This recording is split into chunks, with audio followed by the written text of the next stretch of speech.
કડી તાલુકાના અગોલ ગામમાં આંગણવાડી તદ્દન જર્જરિત હાલતમાં હોવાથી બાળકોના વાલીઓ ચિંતિત બન્યા છે.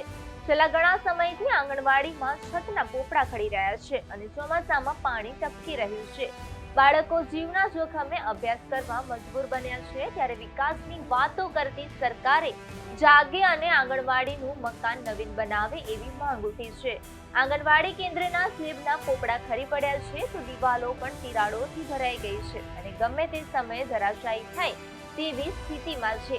પરંતુ તંત્ર બાળકોની પરવા કર્યા વિના જ આ સ્થિતિમાં રાખતા સરકારના બાળકોને આંગણવાડી કેન્દ્રો તરફથી વાળવાના સપનાઓ પર પાણી ફરી રહ્યું છે. એક તરફ સરકાર બાળકોને આંગણવાડી તરફ ફેરવા અનેક પ્રયાસો કરી રહી છે, ત્યારે લાખો કરોડો રૂપિયાનો ખર્ચ કરી રહી છે, પરંતુ બીજી તરફ જર્જરિત આંગણવાડી કેન્દ્ર બનવા છતાં તંત્ર દ્વારા કોઈ પણ જાતની નક્કર કામગીરી કરવામાં આવી નથી.